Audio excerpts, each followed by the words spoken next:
5:30. Do we have any guests here that have something they'd like to say before we start our meeting? Is there any changes to the agenda? Lynn, I would like to change the item that says appointment of city manager. I just would like to add, it should say appointment of city manager, collector of taxes, tree warden, and recommendation as health officer. Did we tell them that? Yes. You did. Yes. Can you fit all that in one line of a business card? It'll be fine. We'll use smaller letters for the Okay. dog catcher too. And a city issued magnifying glass. So Lynn, I'm going to make a motion to amend the agenda to include a discussion regarding the open elected positions document that we need to post. Do we have a second to that? I'll second that. Any discussion? All those in favor say aye. Aye. Aye. I think everyone said aye. If I'm not correct, please let me know. Okay. We are going to, I believe, we are going to go into executive session to hire our manager and work out the terms of the contract. No, we No, don't. the contract, I made amendments to the contract. It has gone through and he is accepted. So it's just Oh, a okay. matter of All right. you That's- signing. Okay. And I think all the rest of the proceedings are public. Okay, So I'd be happy to make a motion, Lynn. sure. I'd like to make a motion that Ron Redmond be appointed city manager, collector of taxes, tree warden, and recommended as our health officer to be effective January Right, 18th. 18th, and to authorize the acting mayor to sign the employment contract on behalf of the city council. Second. Second. Do we And that have was, any, that was collector of delinquent taxes, right, Mel? I think I said taxes, but it's delinquent taxes, yes. Yep. do we have any discussion on the motion? All those in favor say aye. Aye. Aye. Any opposed? Welcome, Ron, to the city of Virgins. You're muted, hon. Yay. You're muted. Is There he- you go. Thank you very much. I appreciate that. We're looking forward to getting started and bringing this city back to where we want to go and moving forward. Sounds like a good plan. I'm with you. Thank you all for your kindness and thanks for being so thorough. Great questions, great process for interviewing, and really feel like I got to know you, each of you, very well, and look forward to spending more time together. Okay. You are welcome to stay on for the rest of the discussions if you want, but you don't have to feel that you have to, but this might be interesting. So we will move to the second item on the agenda, and that is the open positions to be posted for the city warning. And I'll have David, since you added it, I'm going to have you start. So what we have here is a situation where we need to make a decision relative to a matter about how many positions are open. And Brittany has prepared essentially two different documents, one of which would result in Lynn, who was elected to a 2-year term, which is set to expire in March of 2022, one of those documents would preclude, if that is the warning that's adopted, would in some way, shape, or form attempt to preclude her from serving out the remainder of her term. And the other document would not have that same effect. So we need to figure this out, and we need to figure it out sooner rather than later as to just how many positions we have open. So I just like to state for the public that are on here tonight. The question is, I am not intending to run for mayor. It was never my intention to be mayor. I just filled in this position of acting mayor when Jeff Fritz stepped down.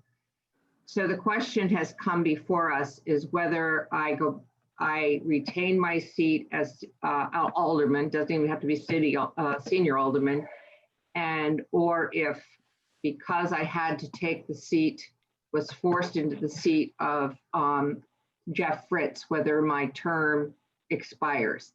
I want everyone to know I did put in a call to the Secretary of State, just to see what their position would be, but I haven't heard back from them yet. So what we have, so what we have is we have a situation where we have language relative to our charter and language relative to the statute, which does not appear to create a situation where the remainder of a term as alderman would essentially be forfeited in the event that someone assumes the position of mayor. So we have that. I believe that language is relatively clear. I'm certainly open to listening to other interpretations of it. And if someone can outline how the language would effectively do that, I'll certainly listen. That's not the way that I interpret it. So we have that, and we also have a situation where in the past, in some instances, that's exactly what has occurred. It occurred when Rennie stepped into the position as mayor, which was vacated by Mike Daniels. I was appointed to serve out the remainder of Rennie's term. So we have a situation, we have language which I believe is fairly clear. I don't believe that there's anything in the language that says that the remainder, that anything occurs other than that alderman assuming the duties and role of mayor. There's no specific action that I'm aware of. They weren't elected, they weren't appointed. They just assumed the position. So I don't think there's anything in there in the language, but we do have the situation in terms of what could broadly be described as a precedent. And generally precedents come into play when language is not clear. So that's the situation that we have, and we need to resolve it sooner rather than later. Okay, Lynn, so Lynn, I have a question. So David, are you referring to, you said the language, are you referring to the language in the charter or in the statute that you mentioned? I'm referring to both. I don't see anything in either of in any of that language that would support the position that the remainder of the term that someone is elected to Gotcha. somehow vanishes. But if the language is there, I'm certainly open to listening to that. What's the statute, David, that you're referring to? Can you give me the number? I'm on my phone right now. I don't have it in front of me. Do you know where you Mel, found it or how? so Mel may have that number. It's in the Vermont statutes. You got it, Mel? well, let me just say that when David is saying assumes the position, I know that's what he said, but that's not what the charter says. It says that the senior alderman assumes the duties, and Sure. it's not like Correct. it's not like the senior alderman becomes mayor. It just simply says that the senior alderman assumes the duties. That is in section 15-6 of the Virginia's charter. Yep. So that's that part. Relative to the vacancy statute, it's in Title 24, sections 9, I believe that it's 941, 942, and 943. Or it could be 961, 962, and 963. I think it's 961. So So it's Vermont Title 24, Section 961.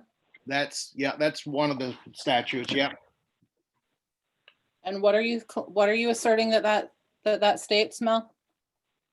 I'm not, I didn't say it. I gave you the statute that David was referring to. I actually just really focus on the charter. And Yeah. I do think that, I think that what has happened is, I can tell you, if I can bring my son up during this conversation, my son Aaron and I have had a lot of conversations about the city charter. And my son actually argues that when the mayor resigns and the senior alderman assumes the duties, my son feels that the city council simply continues with 6 people. So you have 6, you don't really have a vacancy of an alderman. The mayor has resigned, and the senior alderman just assumes those duties, and you just continue with 6 aldermen.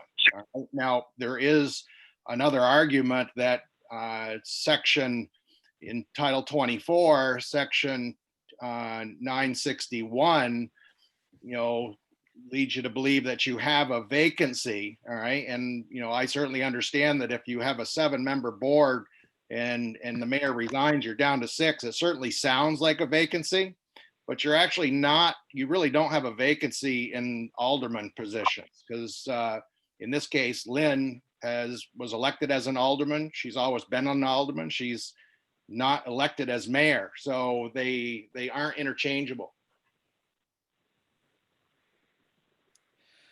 So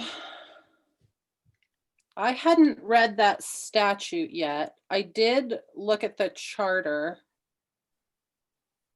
The way that I read it was that it was fairly vague as far as I could tell. And I tried to read it in the context of the entire charter, and I still didn't see that it really cleared it up too much for me. Because the charter in section 15-24 entitled Resignation of Mayor simply says, the mayor of said city may at any time resign his or her office by filing his or her resignation with the city or the clerk of the city. And then there's also, hang on a second. Sorry. Section 6 that I think you're talking about, Mel, that says, said city council, said city council shall hold a meeting a stated day of each month, blah, blah, blah. In case of absence, resignation, or inability from any cause of the mayor, the duties of the office shall devolve on the senior alderman chosen by the city council for the remainder of the mayor's official term. So that's an important point, I think.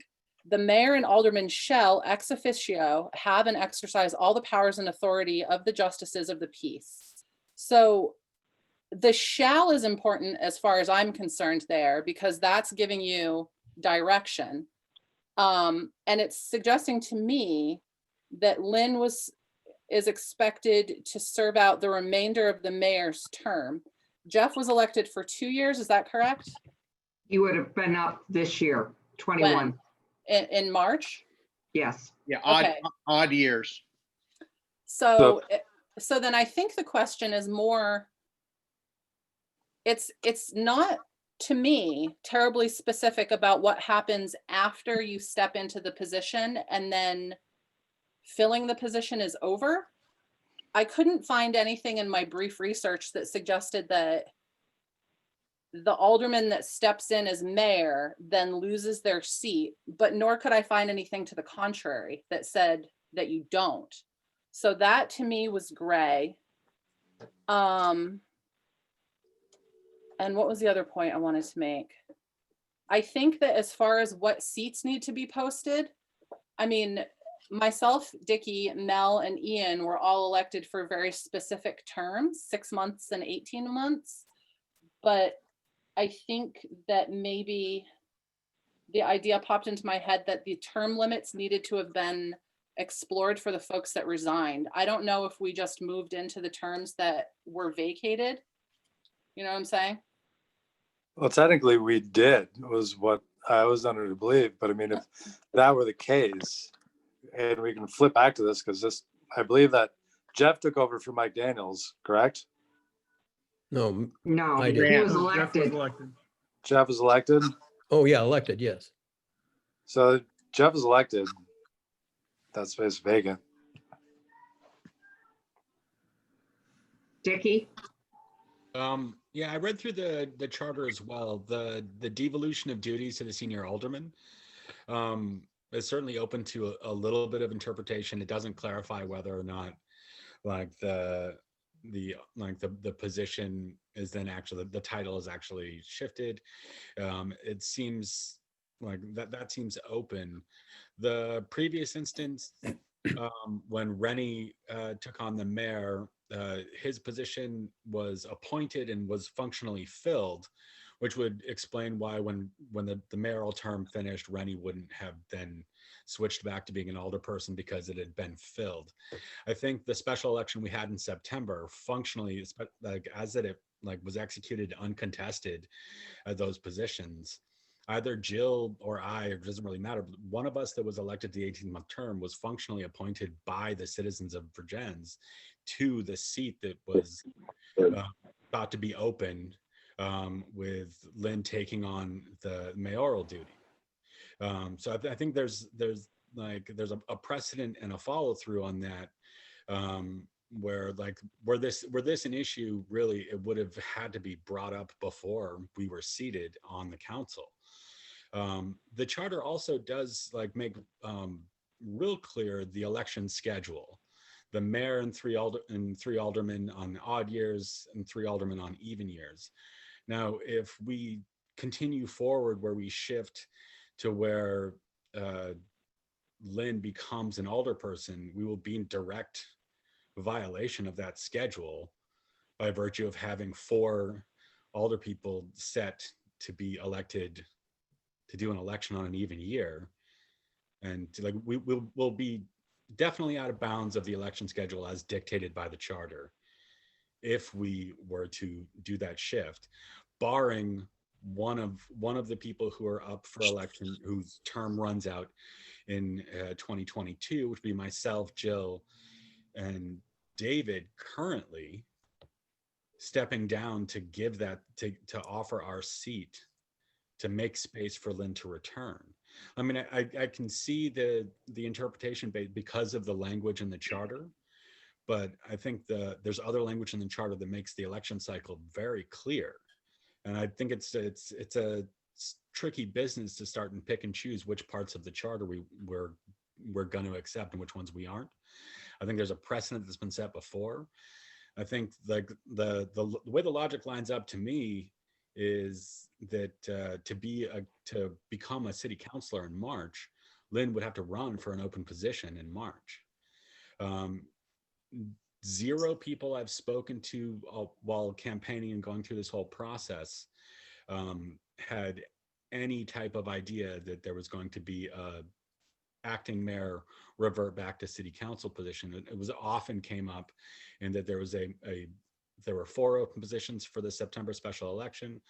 And then right after the fact, we were going to be rolling into March with another 4 open positions.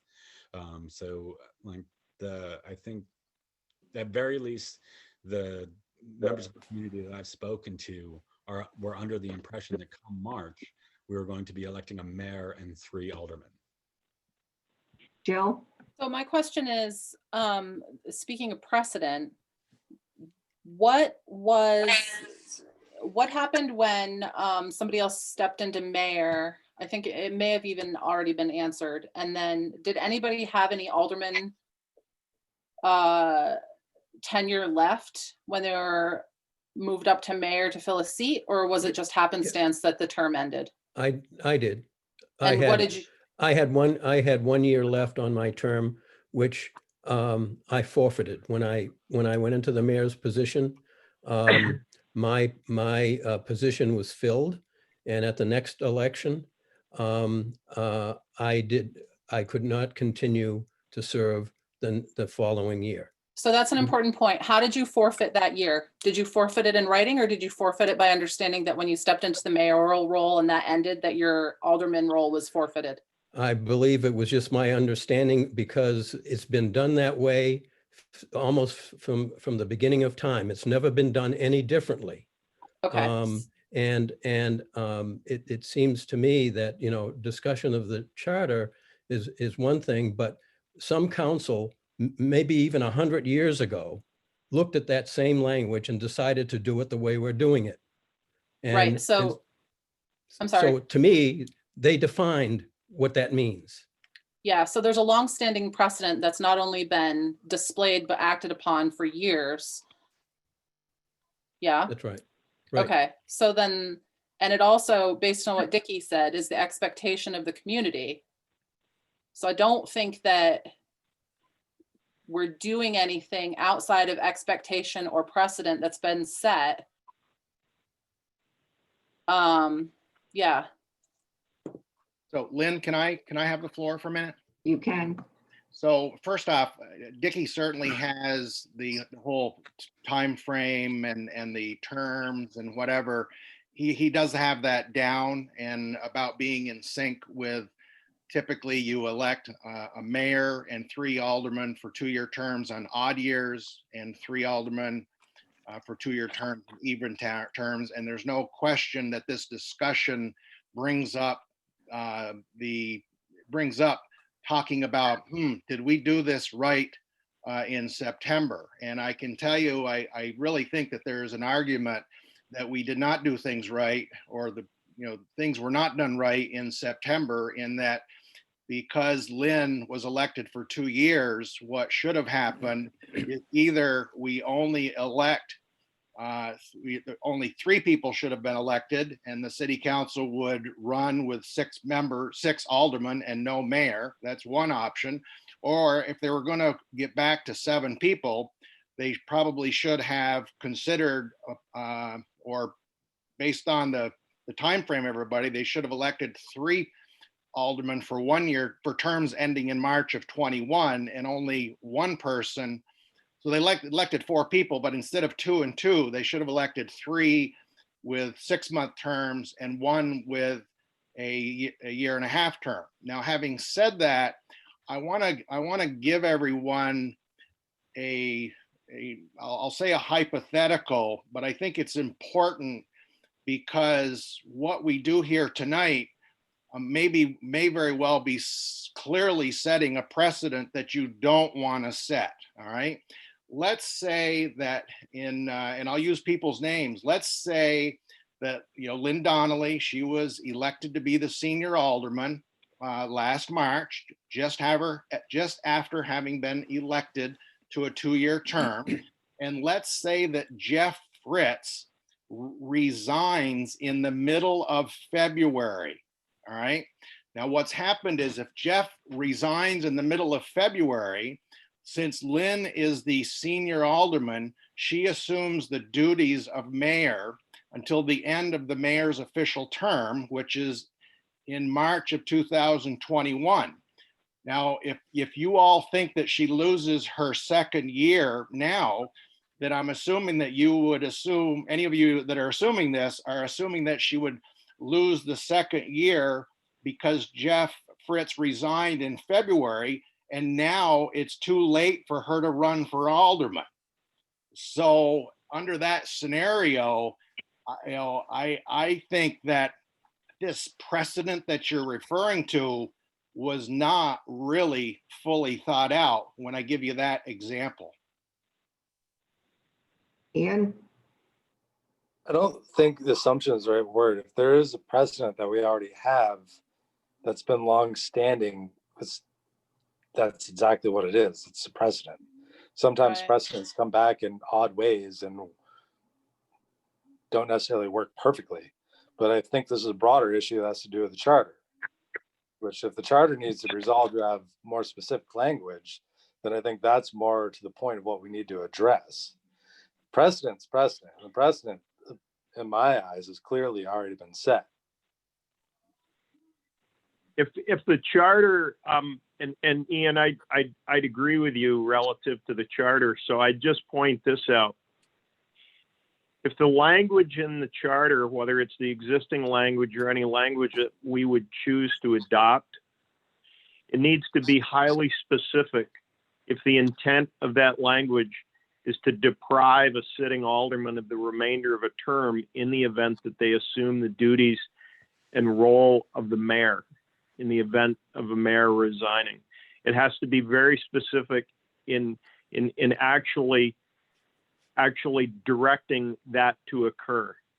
It doesn't have to direct that it not occur. It doesn't have to say that this doesn't occur. It has to say specifically, this is what will occur. Okay, we've got 3 hands up and I'm not sure who did it first, but I'm going to start with Dickie, Jill. well, Dickie was before me, so Okay. I'll let Dickie go first, then I'll go after you. Yeah, I think this brings to light a serious issue that needs to be addressed with the charter. Moving forward, I think for this specific coming election cycle, like I think we can't retroactively change the special election. I think making to adjust all of the issues with that any more than we can go back to address the fact that Rennie lost his second year sitting then as well. Like I think that horse is out of the barn. I think the council needs to explore the wording of the charter and do a full review of the entire document and look at that and include specific language to something more than just the duties devolve. I think that the idea that an alderperson is being deprived of their term by assuming the role of mayor, I don't see senior aldermen as being a mandatory position that you're required to take on. It's responsibility that I think comes with it. The hypothetical that you put out there, Mel, of that losing the term, I think that explores a problem with the charter, not an issue with the specific coming March election.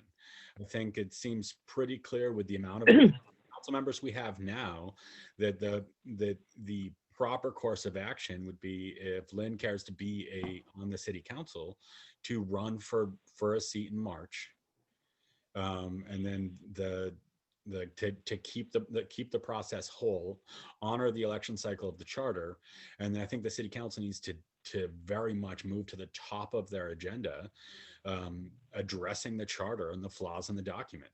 Like I think we have found in this a loophole with the issue, and I think the charter in general, like, that needs serious review and needs to be perhaps referred to more frequently. The charter also includes what happens if there's a tie in an election for aldermen. Like it makes very clear that in a tie, a runoff election is not what the next step. What happens is the sitting city council breaks the tie. Like we also managed to miss that language in this, and I think we can all agree 2020 as a year on both local politics and the national scale has been completely out of sorts. I think dwelling on that and carrying those problems forward isn't necessarily the right-headed way to go. I think that we have historical precedent of what's happened. I think we now all can be like very clear with the fact that there is language used in the charter, and I think that the council needs to address that. I think this specific election cycle, I think that's moved out in that functionally someone was appointed via special election to a council seat, and the only way to rectify that would be to remove someone to put Lynn back in place, and I don't see a mechanism for that. I know that you have one or two council members that have their hands up. We also have a member of the public with a hand up also. Well, let me address the council first, please. Jill? Or Ian, I guess we'll go to Ian.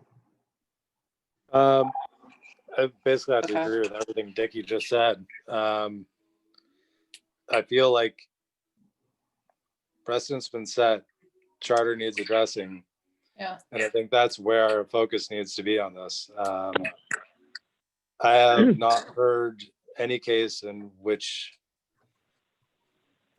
an older person becomes mayor and then moves back to their spot. And we've had the election. The election happened. There's specific reference to how cycles are supposed to happen in the charter, and I don't see how we move off of that. Jill? So Lynn, So I basically was gonna, Dickie said basically what I was gonna say, that the precedent is not just with you, Lynn, it's with you, it's with Rennie. And from what Rennie said, it's happened previous to that. So it's not a new precedent, it's a long-standing precedent from what it sounds like. And I also agree, Dickie, that there's nothing precluding you, Lynn, from running for another seat if you wanted to. And the senior alderman position, it does also sound like there's an understanding that if you move into that seat, I don't know if it's a clear understanding that you then relinquish the rest of your term. But again, that does sound like the precedent that was set. But I also agree that we do need to be more specific in the charter to clear up any kind of gray language that's left to interpretation like we're seeing. David? okay, so I'm going to try to frame this. And we've had some good discussion, but we need to make a decision. And so what we have is we have some actions that may have been taken that may or may not have been correct. And I'm actually inclined to agree with Mel's son, Aaron, with regard to how it should actually work under the current language that we have. So we have that. We have some actions that have occurred that for whatever reason went the way that they went. And we have some language in our charter that says nothing specific about that occurring. And that's actually what it needs to say. It's not how somebody, I deal with this thing all the time.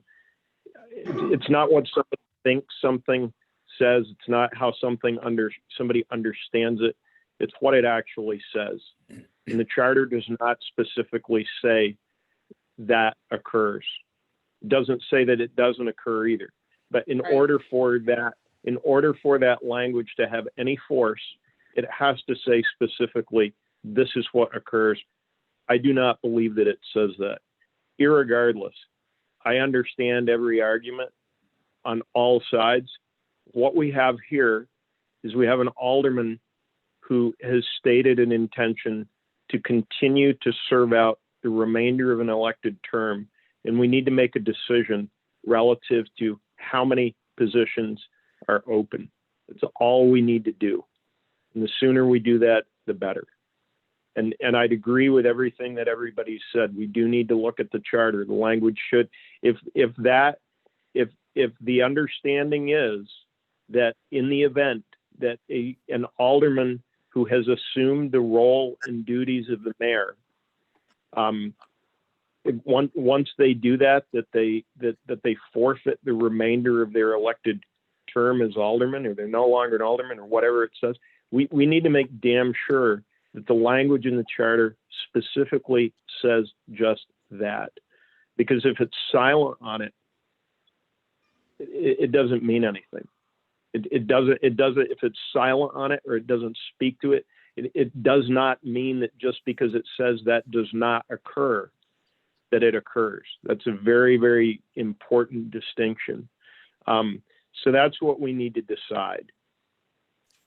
Yeah, Zoe. I'm going to let Zoe speak. She's had her hand up for a bit. Hey folks, I first want to say, Ron, welcome. We are so incredibly lucky to have you. Wow, good job, Virgins. I also just want to say, Lynn, you had mentioned you had talked to the Secretary of State's office. Has anyone talked to Vermont League of Towns and Cities? I think the Secretary of State is fantastic around elections, but around charters and the actual city council work, I think Vermont League of Towns and Cities might be a good resource. So have you talked with them? I did not talk to this Secretary of State. You have to leave a message, which I did, and I have not had a return phone call. And I have not talked to the Vermont League of Cities and Towns at all. I have to tell you in complete honesty, I didn't know that this was an issue until Mel and I talked, and he said,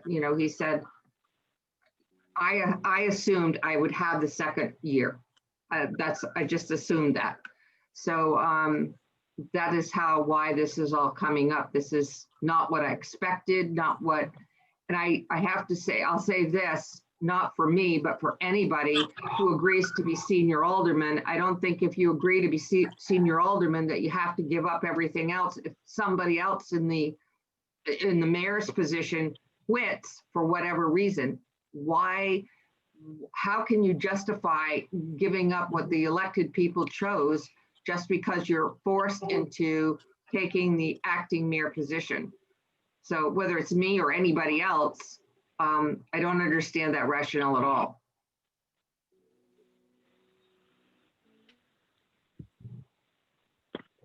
Any other, Ian? But it's not a forced thing. That's the part where I'm hung up on this. This is something It's not that, forced. That's your duty as senior alderman. That says yeah, but it's in the you charter. voted, people voted. The council voted, and you get to take it or leave it, or not take it. Is what I got off the last time we voted for Mel, who's currently senior alderman, if I'm correct. I don't quite understand what you're saying, but I'm not going to argue because I really don't. I thought it was duty until a new mayor was elected. That was what I've always thought, but I didn't know anything different, so.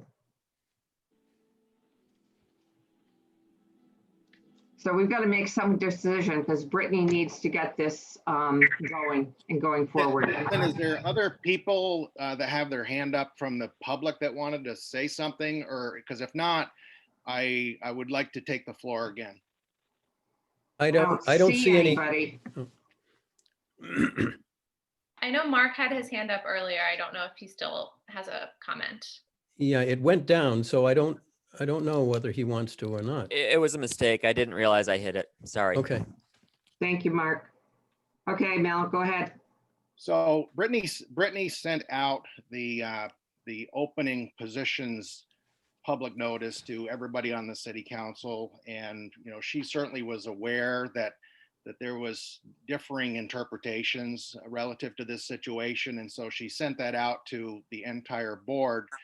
And there's been some exchanges amongst, it's not like there has been some email exchanges amongst the group. And at one point I said, listen, let's have this discussed at a public meeting, because it's okay to set an agenda, but when you're getting into the discussion, we should be doing it like we're doing tonight. So Lynn, when Brittany sent that notice out and I communicated that I felt that it really should only be 2 aldermen, Lynn wrote an email back to, I think, everyone and said that she has no intentions of running for mayor and she intends to return to finish the second year of her elected term. And so I guess what I would suggest that if there's a city councilman and a second that wants to make a motion that Lynn is not entitled to return and finish out the second year of her 2-year elected term, somebody make that motion.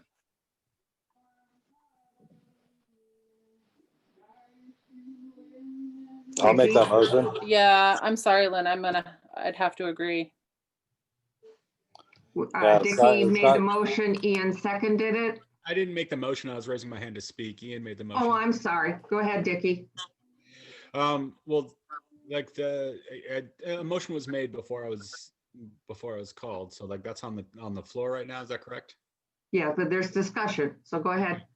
I mean, like realistically, my hand was up to push forward the idea that versus a motion to take away anything, my motion would be that we go by the rules of the charter. The one piece that's relative to this that's clear, and that's the election cycle.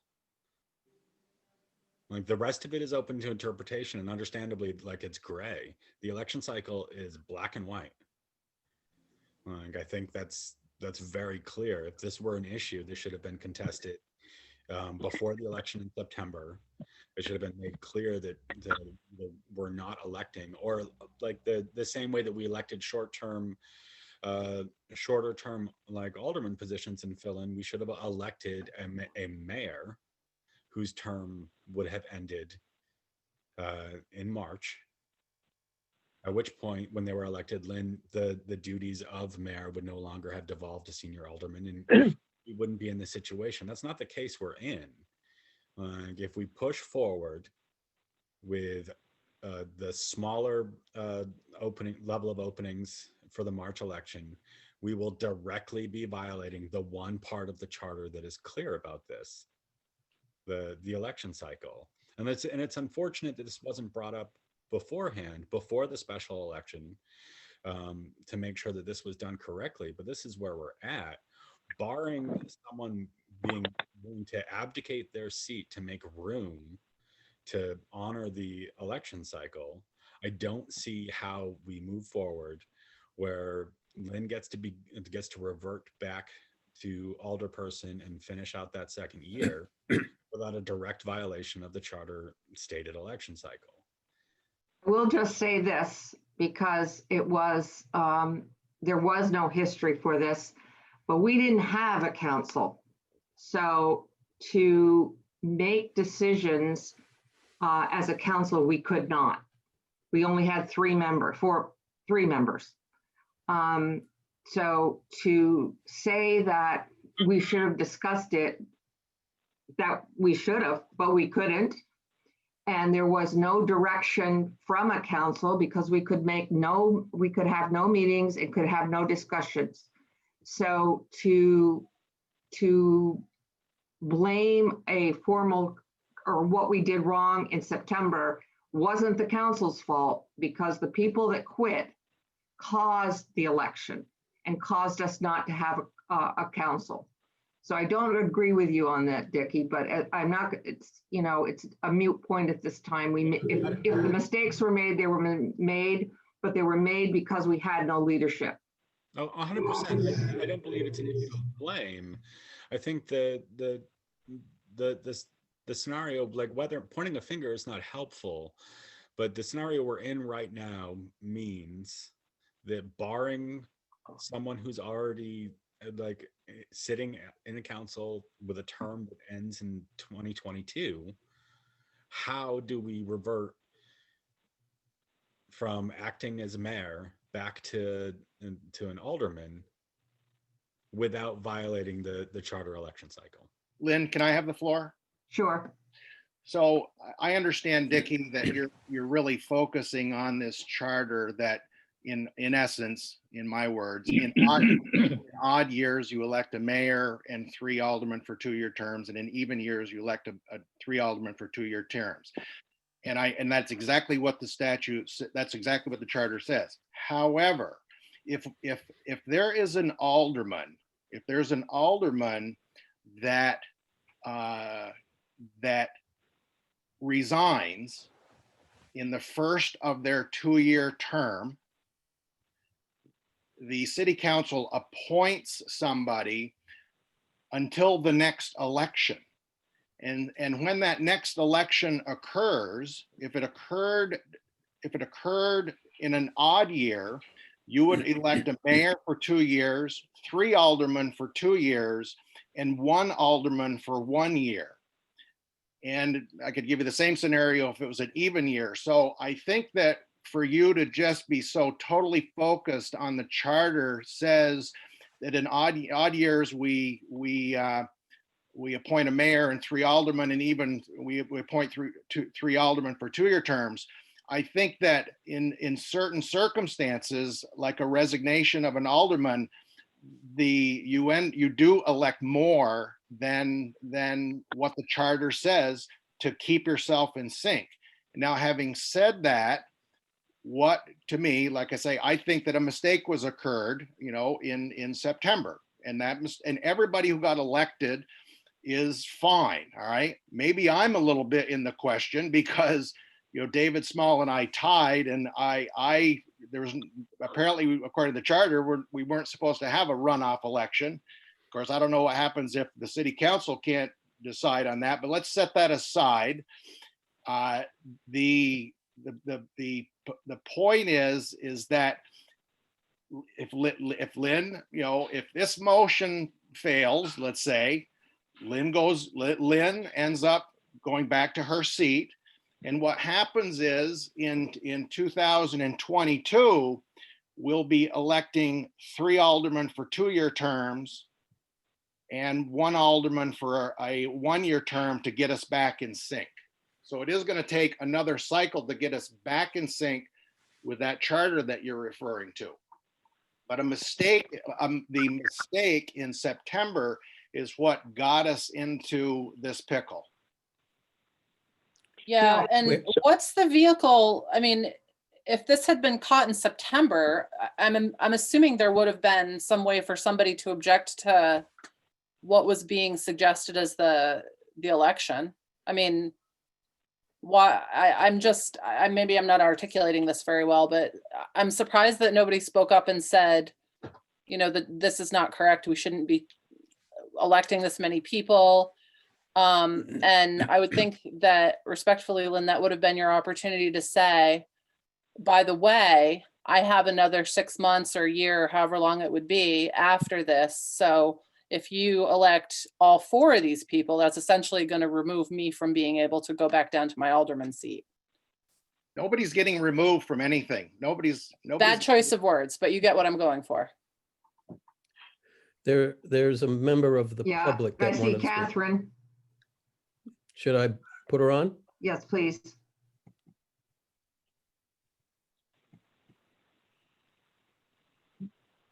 She's still muted. Yeah, I don't know whether it's this computer or what, because I hit it to unmute her and it doesn't unmute.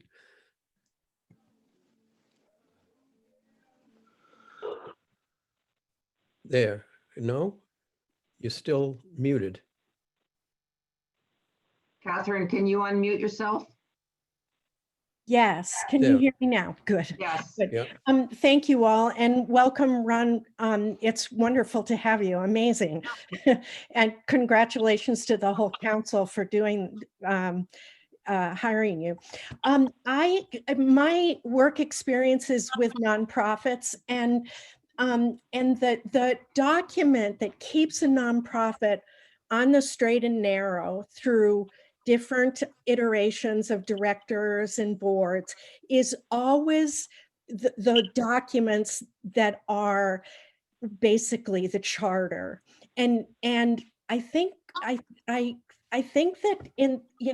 it's unfortunate that this has happened where we are, but the charter has to be, that's the legally, in my mind, the legally binding directive of how this city operates. And if a charter needs to be changed, that's for the city council and the town manager to roll up their sleeves and look at. But I think for me, it's pretty black and white. Thank you. Thank you. So Lynn, I have one other thing, and then I think we should call the question. And I'd agree with Catherine, and I'd also agree with Dickie what he said about the charter being specific relative to the terms and how the terms are staggered. But I want to keep in mind that the charter is also specific relative to this. there is no language that specifically causes an alderman, any alderman, to forfeit the remainder of a term. There is no language that says that. It does Right. not say that. So David, If we want it to say that, we can say that, but the language has to be very, very specific in creating that direct action. If it's silent on it, that doesn't mean anything. That just means that doesn't occur. It doesn't have to specifically say no, this is what occurred. It's not what it says.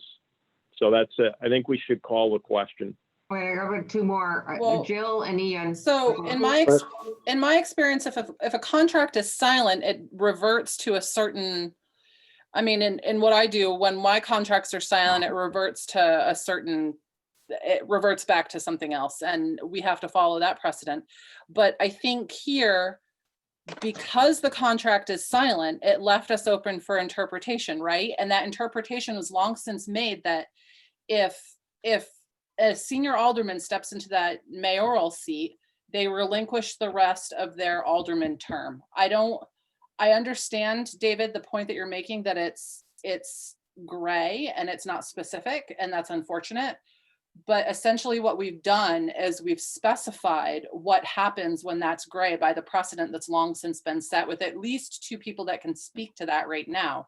Potentially Lynn with, what we're discussing now, and then also with Rennie.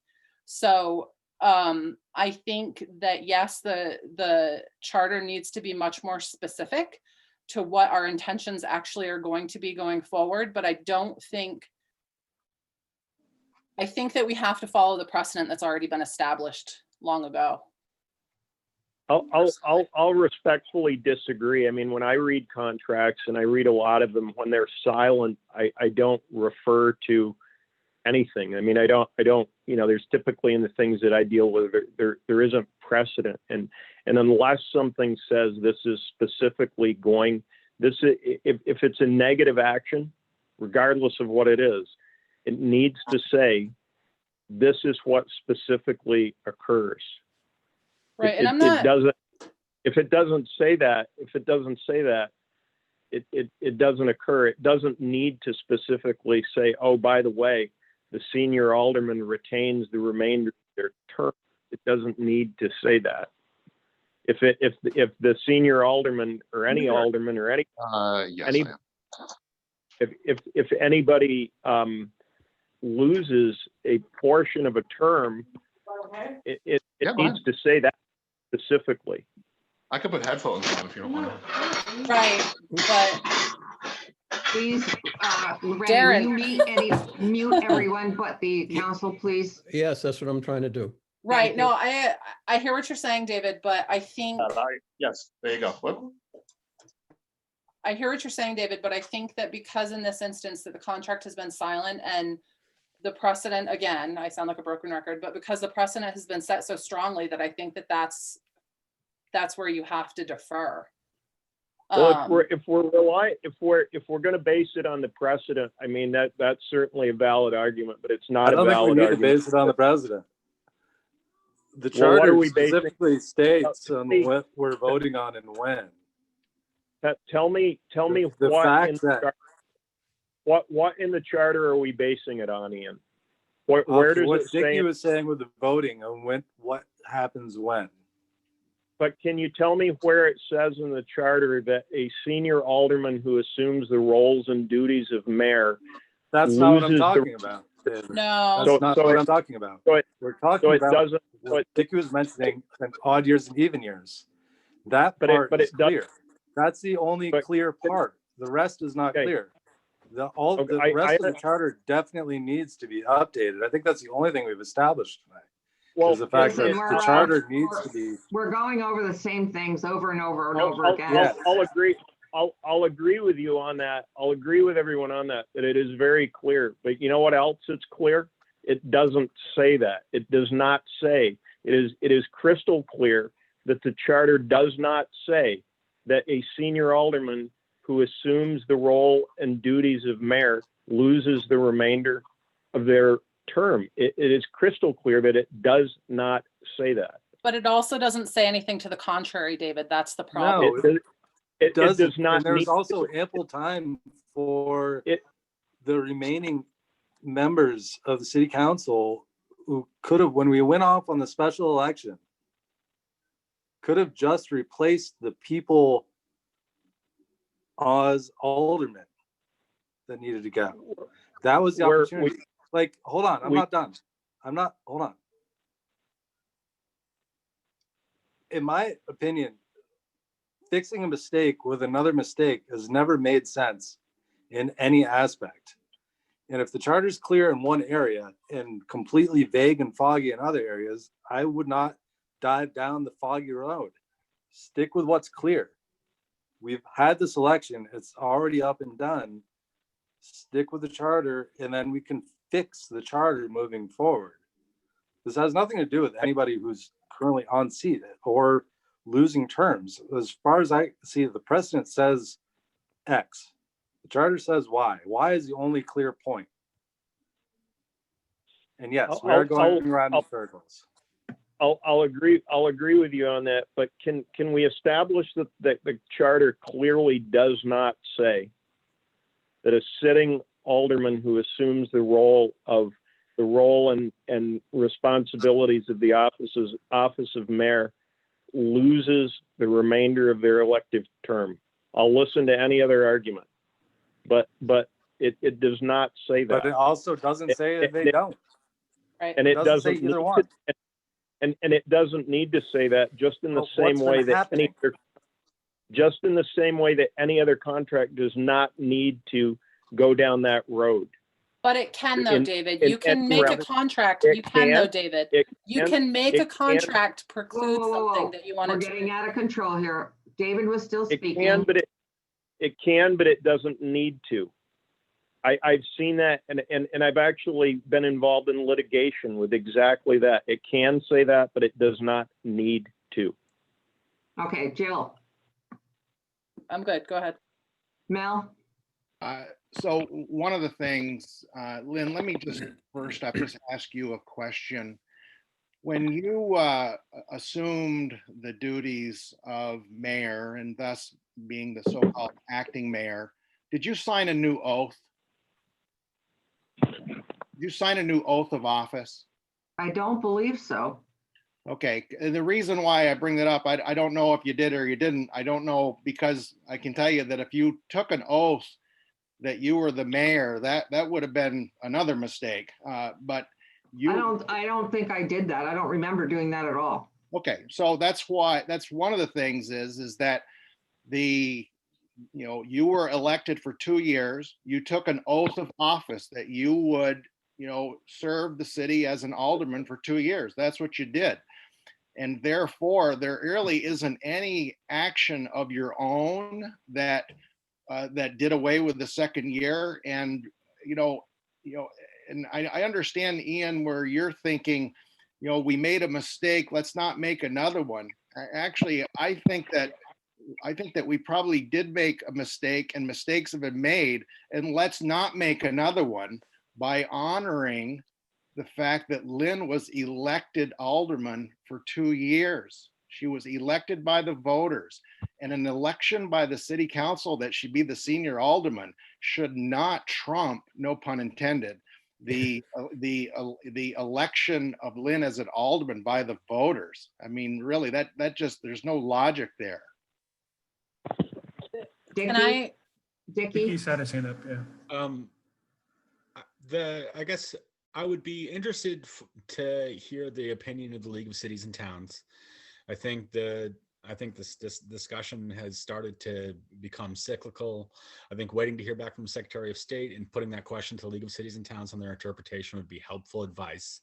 I think, but separate from that, I think 2 sitting members of our city council were members of the city council one became a member when Rennie took on the role of mayor and an appointment was placed. I don't know of any issue that was brought up then. Rennie returning to his position as an alderman. wasn't an issue then. Like, and this is like would have easily been brought up at the time. I think even without a sitting council, would not have been difficult to put forward action to make sure that the special election in September did not include electing a replacement, which it did. It was assumed by the fact that the election went forward that an alderman seat was open, and people were elected to fill them. That was made clear. It's like at some point, like there's the responsibility, like being complicit by inaction for letting it happen. Like there's that interpretation of the charter and the understanding of it seemed pretty clear there, and that let it happen. Now, it's unfortunate that at the time, given like that, that Lynn, your understanding was that you'd be able to revert, that when someone was elected to fill your seat, nothing was done. Like, and the responsibility to stop that, I suppose, like since the election went forward, the community like participated in unprecedented numbers. I think it was like pretty clear that our community, the voters, understood what seats were being filled. But I think we're really moving around. I think getting some advice from the League of Cities and Towns, who's got a focus on legal advice in regards to charters like this, I think is paramount. The Secretary of State being able to respond to the elections, like, also would be helpful. I think we need to bring in as much advice on that level as we can. I think at this point, we've kind of all stated where we're at. And yeah, I like, my instinct is to lean on the one clear part of the charter because the other part is open to interpretation and there's precedent against it. That the idea that you can devolve to it, and so like you're not wrong, Mel. I was holding on to that pretty strong because it's the only part that seems very clear. Like, I understand the point that like it's not super clear, like that there's nothing that says no, you don't get to finish, but someone's in the seat now, right? And historically, like, that seat was filled. Like, when Rennie assumed the role of mayor, David wouldn't have been appointed to city council because there wouldn't be an opening. Like, so we've got historical interpretation, this current interpretation. Clearly the charter needs to be addressed. I think the entire document needs to be reviewed by the city council. But I think as far as moving forward with this, let's get some advice from the League of Cities and Towns before we pull a trigger on something that we can't walk back because we'll have, as a council, had made a decision. Right. Now we got two more hands, Jill and Mel. So right, I tend to agree with Dickie. The only other thing that I would add is that the time to have objected to the four of us, myself, Dickie, Mel, and Ian being elected would have been before the election occurred. And I think that Dickie's spot on that I don't even know how, I want to say the interpretation or from the public was that we're filling all four of those seats. And then it just, I mean, it's a historical precedent. I know I'm saying it over and over and over again, but that because the interpretation and, was left to be just that, interpreted, and that it was so gray that it was interpreted quite a long time ago. And this is the way that it goes. So, I mean, the time to object and to have said, wait a minute, I don't want my seat filled, was before the election happened and before it was put out in the public, and not after the fact, unfortunately, is my thought. Mel? So just so that everybody completely has their bearings here, we did have an election in September. Jill, Dickie, their terms are 2 years. They're elected for 2 years. That's a given. No one's taking those away. David Austin, his term is through the 2022 as well. Those three are set. All right. Ian, me, and Lowell, we're up for re-election in March. All right. So there's nothing going on here that really changes our terms. We ran for seats that expire in March. I can tell you this, that if if Lynn returns to a seat, I'm one of the 3 people whose terms expire this coming March. I get it. I get it because I understand that the voters elected Lynn for 2 years. So I absolutely get it. So it's nothing to me. So it certainly doesn't affect 3 of you because you're already on until 22. Can, Jill, the one other point I just want to make is that assuming the role of senior alderman and accepting that nomination by the city council should also go along with understanding the terms of the appointment of senior alderman, whereby being that if you do end up as mayor, you relinquish, is that a better word, Mel? You relinquish the remainder of your term as alderman. And that's what David is saying is not, Right. does not say that in the charter. No, but it doesn't say anything to the contrary. And again, I understand and hear what David is saying.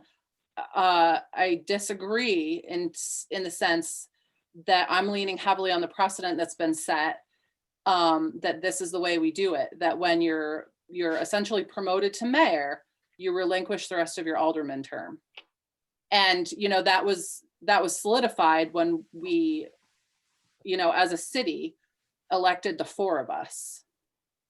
So.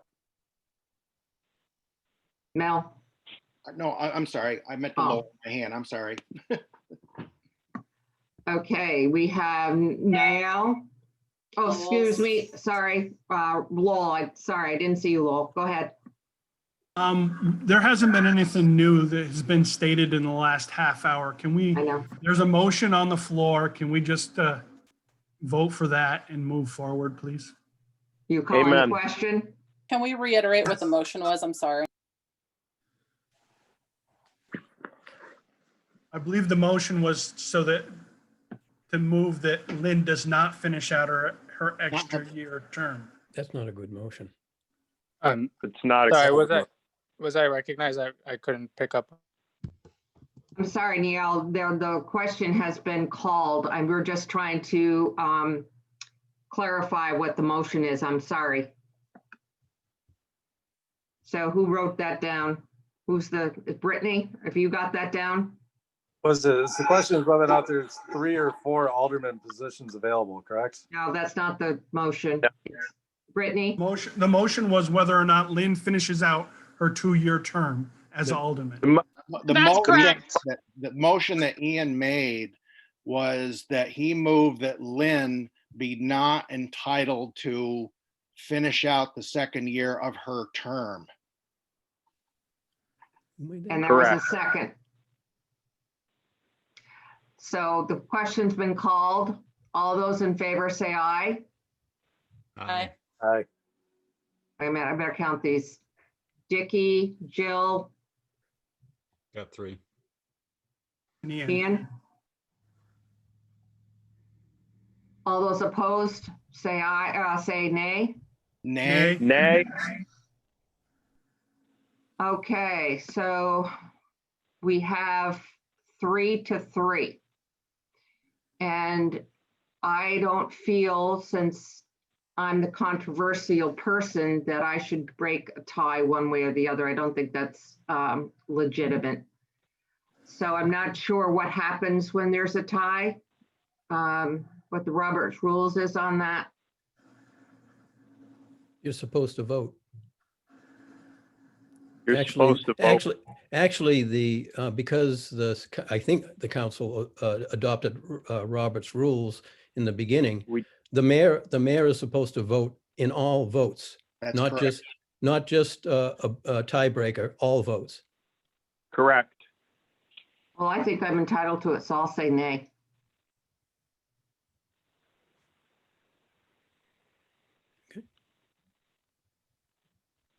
Okay. So does Brittany understand what she needs to do? I understand, yes. I think the motion was worded poorly, but I think I understand. I got it.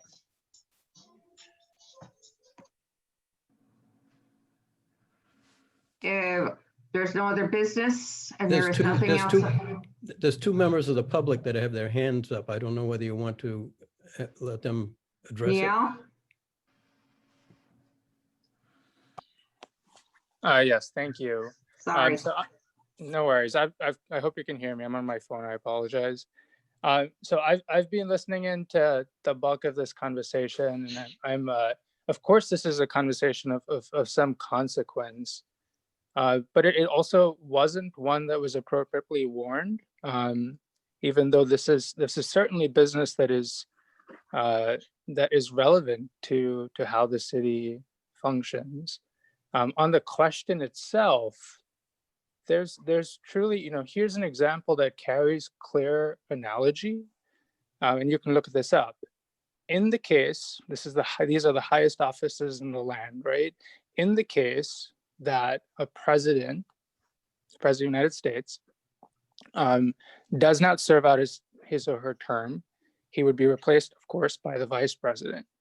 If the vice president is unable to do that, as we all know, it would be the Speaker of the House that would take on that office.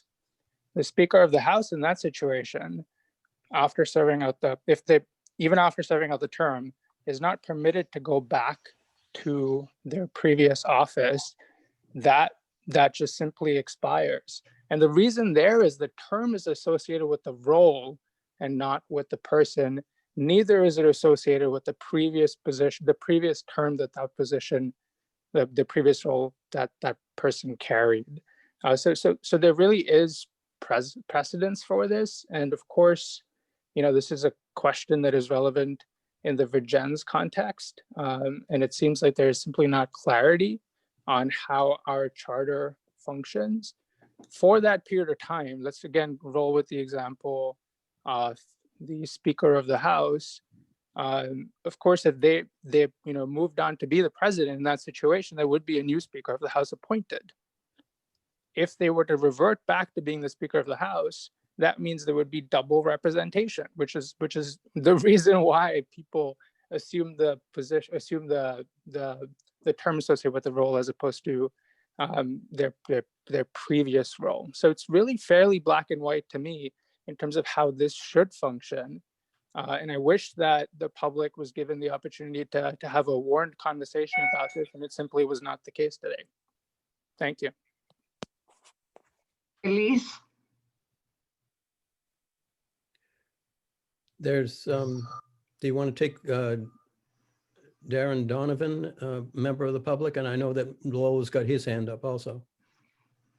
Darren, I don't care. We have Elise, David, and Darren and I don't Lowell see on Elise. there. And And Andy. Andrew, And Andy. Andy Kirkall. Thanks. I think I was recognized. I didn't catch the whole conversation. I kind of tuned in late. I'm wondering how the council can take sort of any action on something like the legitimacy of the composition of the council without a legal opinion. I mean, it would call into question any decision made under a council if it was improperly constituted. That's all. Thank you, Elise. David? Thank you. Acting Mayor Donnelly, I guess I'm curious as to why you felt that it was inappropriate for you to vote. I couldn't tell if you were thinking about abstaining, but then didn't abstain. I was hoping maybe you could give a little bit of clarity of why you felt it was inappropriate for you to vote, but then said that you felt entitled to it, so you did vote afterwards. Because I did not want to be, because the conversation was about me and my position, but I went into that position understanding it was only until March. Then Rennie and a couple of other people said, yes, you can vote. So I said, well, based on what I thought was going to happen, that's why I voted. So at first you felt I guess I'm trying to understand. At first you felt you should abstain because it was about you, but once we saw it was a tie and it was made, Rennie said that you should vote. Should vote. So I did. Okay. It seems to me that there is potentially a conflict of interest just from a public perspective, but Yeah. okay. Are you suggesting a recusal from the vote almost, David? It's whether or not that's Robert's Rules of Order or decorum or however you want to play it. I think it'd be up to the person voting. If they felt that it was about them, they should abstain. But if they saw a tie and felt like they could be the tiebreaker, I could see why you'd want to vote. But Lynn, my hand is up. Yeah, I saw that. Go ahead. Oh, I know that there's people attending this meeting that showed up late, and Niall, I think that he even remarked that he showed up late. My point is, I just want to make sure that everybody who is attending now that may have shown up late understand that the first item of business of this council meeting was to consider an amendment to the agenda, and that motion was made by David Austin and seconded and passed. And so for Niall to make as if we were doing something wrong or something, that's really not the case. The city council has the full right to amend its agendas, and that's what happened. So I just wanted to make sure that he We could have been way that. more transparent on that. You mentioned me by name, so I do want to ask the question to you directly. No, stop. I'm going to go to people that have not spoken yet, please. And the next one is Darren.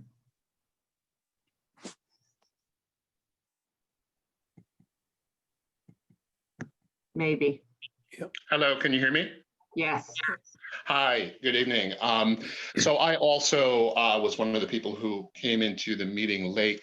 I was under the presumption that the meeting this evening was solely, I thought it was going to be a very short one, solely in regard to hiring a city manager. I'm still unclear whether that's been done or not, but I did want to address this issue. And as much as I do understand that there is tension in the community, there's tension among the council there, I actually thought that was getting better from previous meetings. I don't think that this right now is doing anything to remedy a situation that I felt was starting to work a little bit. It would have been great if I had known that this was what the meeting was going to be about. I would have attended the meeting at 5:30 or at 5, whichever time it began. I do have to say that as a voter, and again, I'm trying not to take sides here, but as a voter, it doesn't really matter which side is telling me this. I'm basically told that a system, a charter, and the rules of that charter and people that I elected to office, that's going to change. It's going to change by people who, may or may not have the authority to do that. I really think this really needed to have been thought out, have public input. This is a charter change. It really is. And it doesn't matter what side of politics you're on. This is just not right. This is just not good. I really don't want any hard feelings with this stuff, but I got to tell you, I'm not happy as a citizen. Really. I mean, it's just a little too, this just happened. I'm sorry. I just don't see it. This problem has arisen with who was elected, when they were elected, what the charter says. The charter needs to be redone. Maybe this is the opportunity to do it, is take a look at the charter, redo the charter, and start the process rolling. But anyway, I'm going to go. I know you guys have been discussing stuff for hours, and I want to thank you for the time. Thank you, Darren. Abby? Okay, have a good evening. Bye-bye. Abby Blum?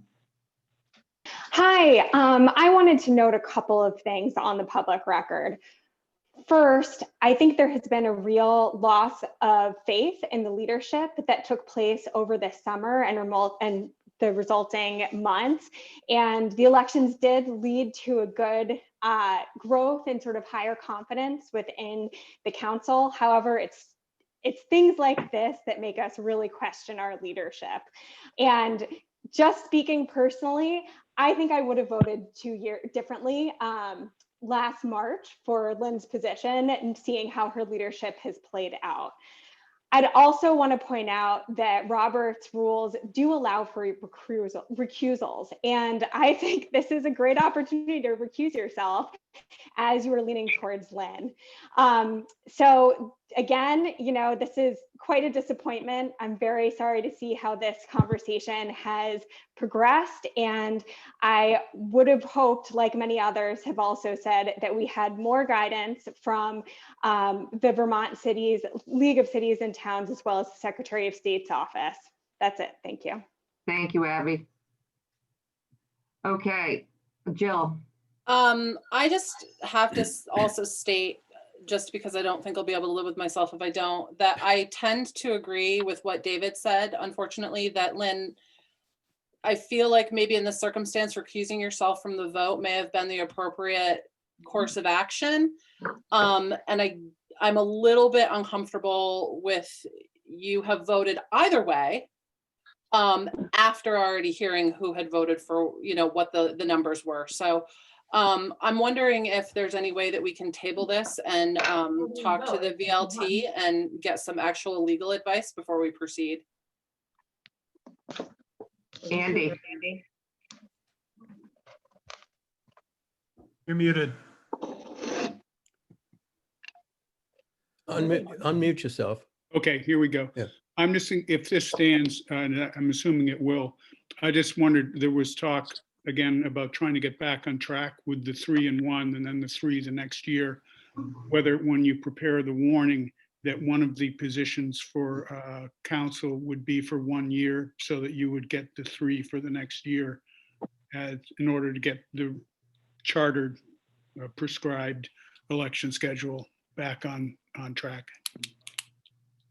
That wouldn't occur until 2022, Andy, to get us back. That's what I mean, because that you would have to do, in order to do that, you would have to get, wouldn't you have this year to have one of the?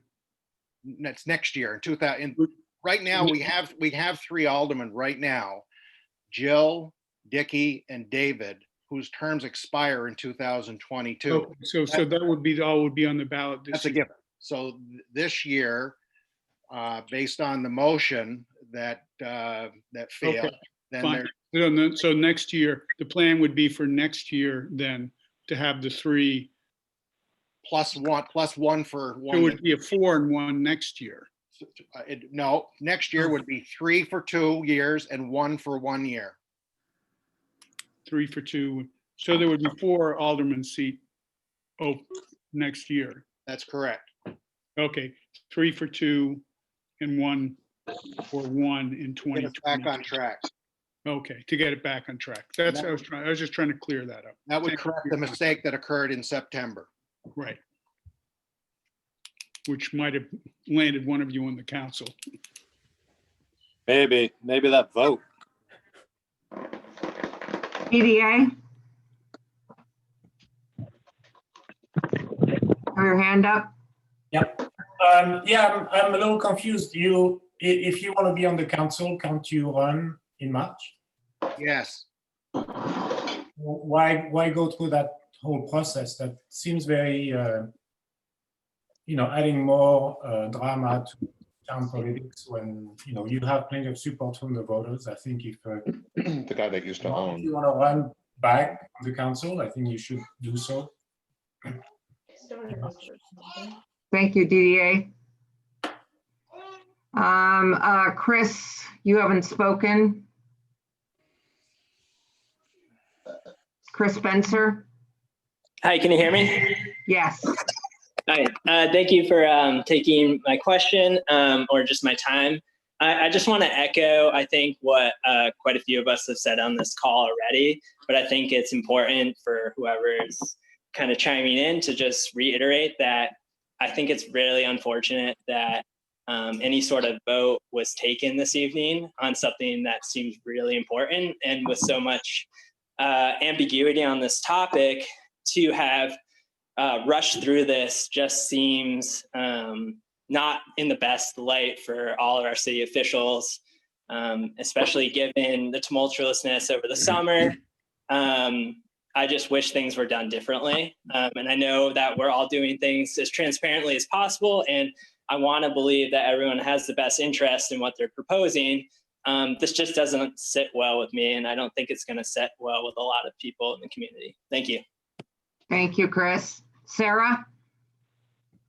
Hi, everybody. I'm sorry that I wasn't able to join this conversation earlier, but I think that that is reflective of the fact that a lot of people feel caught off guard by what happened tonight. John, my husband, is the chair of the school board, and his rule for public meetings is no surprises. This stuff is too important to try to do it on the fly or at the last minute. I understand that we're in uncharted territory about what happens when the deputy mayor becomes the mayor and how does that affect previous terms.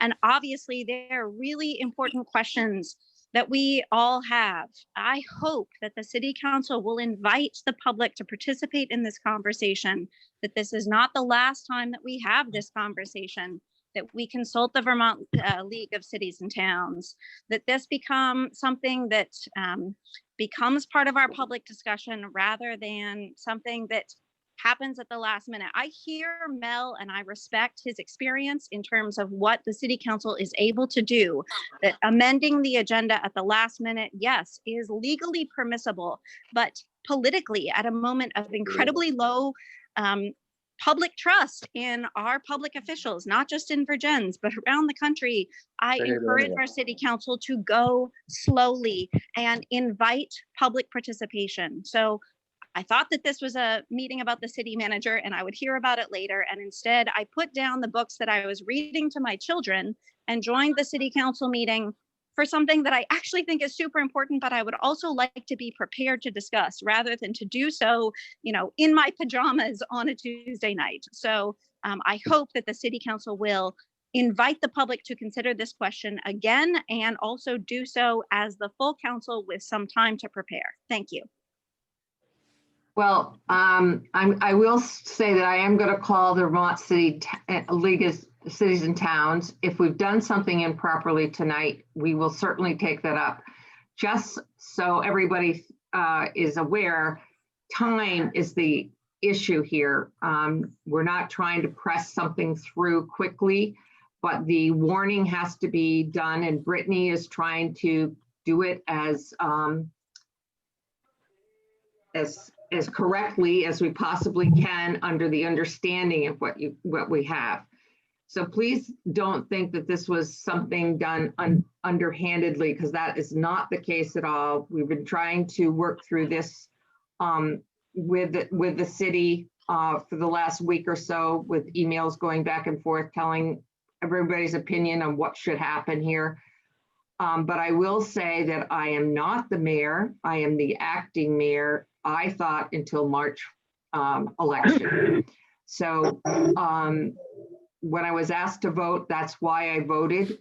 And I would really, at this point, if you've already spoken, I'm not going to call on you again, only because it's getting late and we've been on this meeting for over an hour and a half now.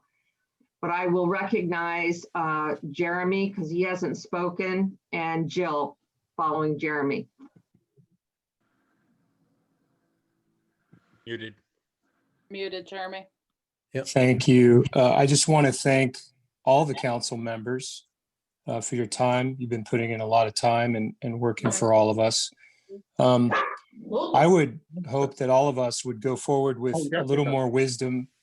Just because you can do something in a meeting does not mean that you should do something in a meeting. And I would urge all of you to consider what we've gone through in the last 6 months, whether you agree with us or not, whether you agree with the other side or not. And Lynn, I think your first instinct to not vote was the correct instinct, because waiting costs you nothing but a few weeks, whereas making a decision to vote has now cost you the authenticity of holding that office and then moving back to the alder position with the full weight of the council and the public behind you. Now you move forward with doubt. And it seems like something underhanded has been done. I'm not saying it has, but it does appear that way from some perspectives. I'm glad you're going to consult the League of Towns and Cities. I hope that you also would entertain whatever the Secretary of State has to say. And again, I want to thank all of you. You've all been working really hard. And whatever side we're on in this, we're all together, we're one city, and we all appreciate that we live in one of the best cities in Vermont. Thank you, Jeremy. Thank you. And I think Jill, you had your Yeah. hand up. I mean, it's kind of a piddly little point, but I mean, Lynn, we're not calling you acting Mayor Donnelly. And on the website, it even says Mayor Donnelly. It doesn't say acting mayor. So for all intents and purposes, you assumed the mayor role. You didn't say that you were acting mayor. And I whether didn't that say was anything. I didn't put the website up, so I don't know anything about the website, who put that up and whatever. right, I but my understand- point is that we all have access to the same information, and part of this information is the website. And if you felt strongly that you were acting mayor, then that should have been tweaked. We should have been being a lot more specific about that. And then there's also a point that I have to make that we had in the emails that you mentioned suggested that this be discussed on the 12th, and somehow it came up today. I did not do that. No, I'm not saying that you did. I'm saying that in didn't. one of the emails that we had, it was suggested that we talk about this on the 12th. That's correct. Okay, so if we had stuck to that, then perhaps our public, our community would have been much more happy with us. I know, but David made the motion and I called for a vote and it was unanimous. So it can't be placed on anybody in particular. So Right, no, I'm not saying that it is, but I'm just saying that perhaps we as a group should have stuck to the 12th rather than bringing it up today. I made the motion, so I'm going to address that. And the reason that I brought it to the table tonight is because of the time and understanding. As we've seen, now we're going to be seeking an opinion from a couple of different sources. I did not want us to, I mean, we have people that are going to need to get out there, and they're either going to need to make a decision about what they're doing. They don't need to get signatures on a petition, but they do need to turn in a petition. They don't need to go around and get signatures, but what I didn't want to occur is have this thing drag on until it's this last week or the second last week in January, and people are rushing around getting the materials in that they need to have in or making the decisions that they need to make. That is why I made the motion this evening. All I did is get it out on the floor. That's it. Done. okay, I think we've hashed this out for long enough and I would entertain a motion to adjourn. I'll make the motion to adjourn. Second. All those in favor say aye. Aye. Opposed? Good night, everybody. Happy New Year.